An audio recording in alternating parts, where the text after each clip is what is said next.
आज की जनरेशन तो ऑनेस्टली मैं बोलूँ मुझे आज तक समझ नहीं आई। ऐश पूरी लाइफ में नहीं है। गॉड अब तो ये मेरा वैसा है। Gen Z smart but sometimes I feel they are dumb and sometimes I feel they are so rebellious. Internship कहीं करने बट जा देन रही तुम्हें थोड़ा सा तो सुनने की आदत होनी चाहिए। तो डू यू थिंक कि कॉर्पोरेट से इजियर ऑप्शन है कि everybody is switching and do you think sustainable है content creation? I mean, I'm craving to have my own cafe. उन लोगों को फर्क ही नहीं पड़ता। तो ऑल्सो डू यू थिंक कि मिलेनियल्स को बहुत ज़्यादा टॉलरेट करने की आदत में डाला गया है? मतलब तुम काम कर रहे हो, अगर तुम्हें कोई कुछ समझा रहा है, you need to listen to that person, right? हाँ, Don't be so harsh on yourself. तो ऐश तो पूरी जिंदगी नहीं है। ऐश करो पूरी। हाँ, जो होगा देखा जाएगा। Exactly.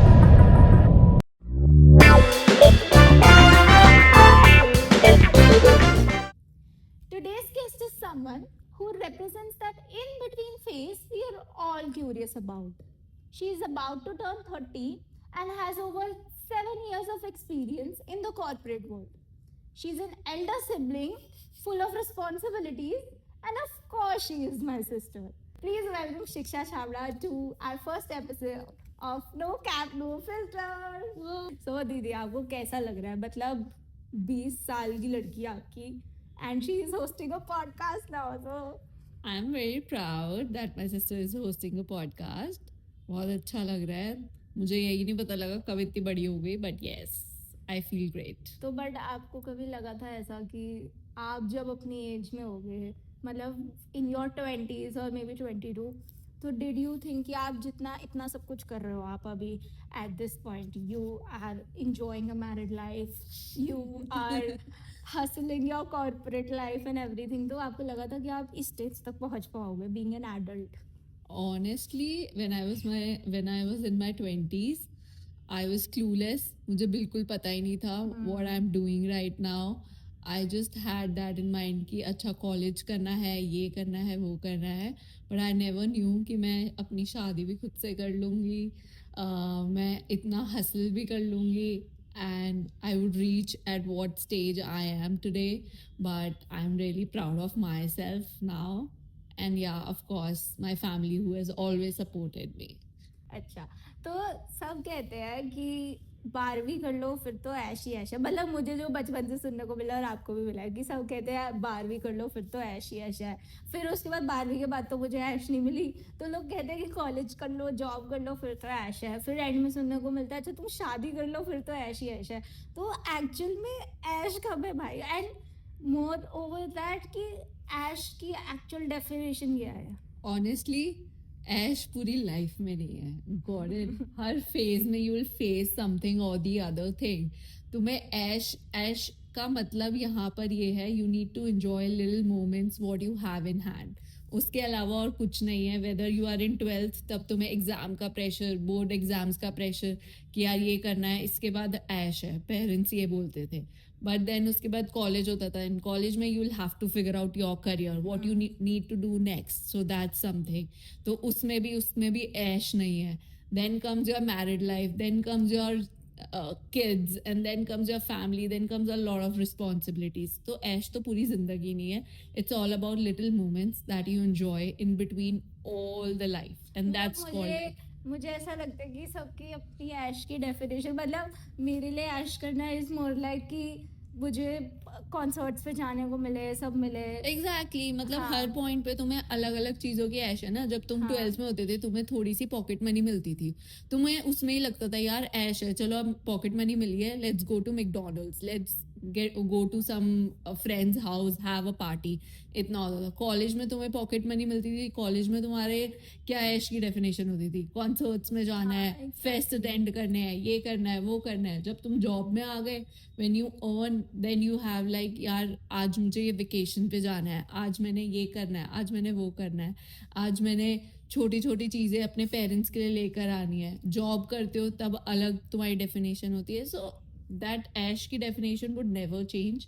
हर किसी की अपनी डेफिनेशन होती है, हर किसी का अपना बोलने का तरीका होता है। बट एज एन अडल्ट, मतलब जैसे जब हम अपने आप को अडल्ट बोलते हैं या बड़े हो जाते हैं, तो वो अडल्ट मनी पे ऐश करना, इट इज, मतलब मुझे ऐसा लगता है वो बहुत डिफरेंट है। इट इज फन कि जब तुम अर्न करने लग जाते हो तो तुम्हें ऐसा लगता है कि ओ माय गॉड अब तो मैं कहीं पे भी जा सकती हाँ हूँ. मतलब वो तो ऑफ कोर्स वो तो है You get that financial you feel so independence. Independent तुम्हें हाँ. ऐसा लगता है कि यार अब तो ये मेरा वैसा है मैं कहीं तो ये अपने पे तो अब खर्चा कर सकती हूँ don't have to depend on someone ना hmm. So that's something that's good also एक चीज़ है जो मतलब मैंने पर्सनली ऑब्जर्व किया है. ऑब्जर्व भी क्या मतलब आई हैव सीन रील्स पे एंड एवरीवेयर कि Gen Z in the corporate world is very different. कि मतलब अगर जैसे उनको कभी कुछ बोल दो या इवन इवन मेरे साथ भी कभी ऐसा हो कि मुझे कोई मैनेजर बोल दे तो आई हैव सीन यू कि आप टॉलरेट कर लेते हो या you just let go things. But as a Gen Z या मेरी जो एज के लोग हैं दे जस्ट रिजाइन दे दिया कभी या फिर ऐसे हो गया कि नहीं मुझे तो नहीं करना. See, आज की जनरेशन तो ऑनेस्टली मैं बोलूँ मुझे आज तक समझ नहीं आई Gen Z is smart but sometimes I feel they are dumb and sometimes I feel they are so rebellious so nobody can predict today's generation डम क्यों है जेंजी. मतलब of course the kind of things that they post some things are so brain rot that you can't even understand what they are posting what they are talking about and the kind of reactions that they give it feels so dumb so मतलब that's something मतलब everybody has of course different definitions but on the other hand I feel that they are smart in whatever they are doing and they are smart in whatever how they are portraying their personality so that's something but Gen Z's are too rebellious right now when I talk about corporates I mean because I am every day working with some or the other Gen Z so it's like उन लोगों को फर्क ही नहीं पड़ता दे are like कि आते हैं उनको दो लोगों ने कुछ बात बोल दी and they are like I don't care I will give a resign I will put down my papers and I leave so they don't even tolerate anything and when you compare it to millennials like us we are a little shy on that we listen to our managers we listen to our bosses and I mean somewhere I think that that's like an advantage for them because that's how they have been raised up that's how something that they have been brought up and मतलब हमें अगर ऐसा मौका मिले मतलब मैं अगर ऐसे होती तो आई वुड हैव सीन कि हाँ अच्छी बात है अगर मैं भी ऐसी बन पाती क्योंकि मैं ऐसी बन ही नहीं पा रही मैं ऐसा बोल ही नहीं पाती सो दैट्स समथिंग कि हाँ ठीक है मतलब यू बढ़िया। फील कि अगर हम रिबेलियस है तो हम अपनी जगह पे ठीक है. हाँ मतलब कहीं ना कहीं तुम ठीक हो बट तुम्हारे में हाँ. बहुत एटीट्यूड है I swear you guys have a lot of attitude issues but ठीक है. बट कहीं ना कहीं if the other person is saying us हमें अगर वो फालतू का बोल रहे हैं सी एज अ फ्रेशर अगर मैं कहीं जॉब में जा रही हूँ या अगर मैं एज अ इंटर्नशिप कहीं करने बट जा देन रही हूँ तुम्हें थोड़ा सा तो सुनने की आदत होनी चाहिए मतलब But- तुम काम कर रहे हो अगर तुम्हें हाँ. कोई कुछ समझा रहा है you need to listen to that person right हाँ. अगर तुम्हें कोई कुछ समझा रहा है कोई फीडबैक दे रहा है take it seriously don't have to be like कि यार बाहर में जाए I don't care whatever that person is saying it's my thing I don't own it मतलब you guys don't have that ownership kind of a thing what I feel but अगर if we are there to learn something and अगर हम कुछ सीखना चाह रहे हैं and the person aspects कि तुम्हें ऑलरेडी आता हो you should already know this skill तो वो कैसे चलेगा ना कि मतलब ऐसा तो नहीं एक्सपेक्ट्स कि अच्छा मुझे if I am going into social media so I should know A to Z of social media पहले से ही but I am there to learn on an nobody is internship. asking you कि तुम्हें सब कुछ आना चाहिए हर किसी But- का अपना होता है मतलब I don't think so कि everybody expects everybody knows that you are there for the first time they are also there to teach you but then you also need to have that sort of patience right you can't be like कि हाँ ठीक है हो जाएगा you don't have to be like laid back attitude कि यार ठीक है देख लेंगे कर लेंगे it can't be there you need to be a bit serious you need to be a bit serious but then on the other hand I mean the kind of work you guys do that's amazing the kind of skills you guys have I'm not against Gen Z's but they need to be more patient that's what I believe कि हाँ ठीक है but on in the terms of work life you guys are very smart in that terms मतलब जैसे तुम लोग काम करते हो जैसे चीजें करते हो it's great Gen Z in terms of work as well कि उनकी क्रिएटिविटी ज़्यादा है एंड दे आर मतलब लाइक आज के टाइम पे only social media works and social media तुम्हारी सोशल मीडिया गेम बहुत अच्छी होनी चाहिए. And I Gen think Z, Gen Zs are someone who don't work hard, but they work smart. हाँ And उन्होंने that's डिकोड what's कर दिया needed. है. Yeah. हाँ. And that's what's needed. Nice. Also मैंने जेंजीज बहुत सारे देखे हैं who are into content and who are into building up their own businesses. कि मतलब if they give up on jobs so they go into content creation, and content creation बहुत ज़्यादा spike कर गया है. एंड ओवर दैट वो अपने अगर जैसे सोशल मीडिया पे फेमस हो जाते हैं, they end up going into businesses. So do you think कि कॉर्पोरेट से इजियर ऑप्शन है कि everybody is switching, and do you think sustainable है content creation? I wouldn't say sustainable hai, but yeah, it has good future right now because that's the need of the hour. And I feel, I mean, if I also get a chance, I'll start my own business. So because I have been craving to start my own business, and not just in PR, but I mean, I'm craving to have my own cafe or a cozy bakery, and I mean, just go with it. और as an adult मतलब सिर्फ एक चीज में जाना मुझे थोड़ा लगता है कि मतलब I होना feel, चाहिए अलग and अलग. I also feel, मतलब in today's day, you need to have like multiple source of incomes. मतलब if you are working, then I would suggest then you need to have like multiple sources of income. You can own a cafe, you can start your own freelancing business, you can do any other creative job, you can go into cooking, but have those multiple lines of businesses with yourself, because abhi it's so tough to survive right now. And even I feel that I should also start something, because abhi mera ho gaya, matlab I am working as a corporate girly but then I want to start my own cafe or my own business for sure. मतलब होता ही है. मतलब even personally मुझे भी ऐसा लगता है कि if I will go into corporate, but that is not the only thing कि मुझे उसी में ही रहना है. हाँ, मतलब just need don't to depend. expand. Exactly. हाँ. Just don't depend on just one source of income, right? Just expand yourself, explore yourself, see कहाँ पे तुम्हारा क्या interest है. तो ऑल्सो डू यू थिंक कि मिलेनियल्स को बहुत ज़्यादा टॉलरेट करने की आदत में डाला गया है कि they are taught to tolerate so much कि Yeah, I mean, yes, uh, that's the truth. We have been brought up in life like that, raised up like that. But then I feel आज भी millennials ऐसे हैं कि that they also become rebellious.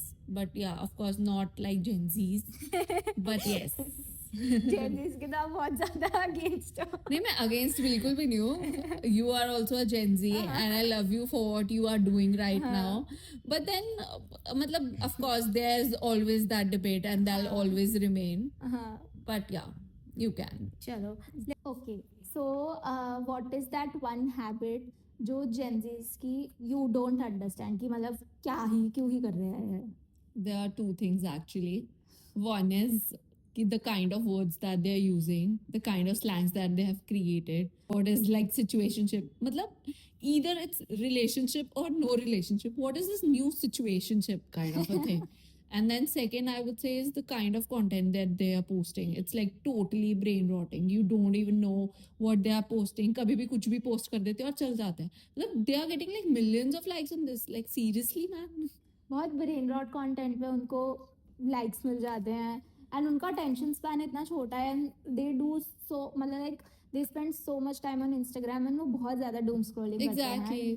मतलब I have also seen कि Gen Zs का बहुत brain rot content भी चल जाता है कि दे पोस्ट एनीथिंग एंड हाँ, मतलब क्या सोच कर the इंस्टाग्राम algorithm चला is रहा है उसको. pushing.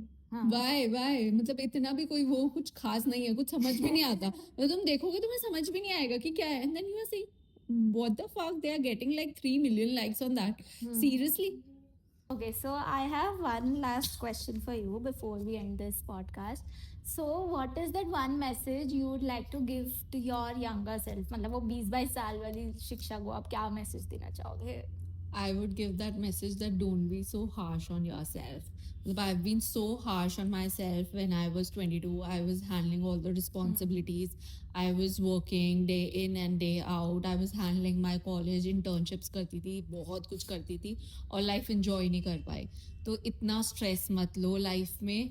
go with the flow, everything will be all right, सब हो जाएगा जब होना होगा टाइम पर, और enjoy करो लाइफ को, go for concerts, go for vacations, go for parties and have fun. So basically we are coming back to that point जिससे हमने स्टार्ट किया था कि ऐश करो पूरी, हाँ, जो होगा देखा जाएगा. एग्जैक्टली, ऐश करो अपनी लाइफ में, तू भी जा, तू भी ऐश कर, मेरे से पैसे ले, but go have fun. So this is one thing कि being a younger sibling, मेरा favourite pass time and it's my favourite hobby कि अगर मुझे ऐश करनी है तो मैं अपनी बहन के पैसों पे ऐश करूंगी, एंड दैट्स सो क्लियर. हाँ, वो तो मैं हमेशा करवाती रहूंगी. चलो, it was very great to have you on my podcast and मेरा first episode to shoot with you. It's my pleasure and मुझे बहुत अच्छा लगा. My pleasure, it's my pleasure. मैं अपनी बहन के पॉडकास्ट पर आ रही हूँ. And we had a very great conversation and very insightful conversation. Right. And being a budding adult, मुझे बहुत कुछ चीज़ें पता चली है, so I'll make sure to follow that. I hope मैंने थोड़ा सा तो contribute करा होगा बहुत इसकी किया. adult life में.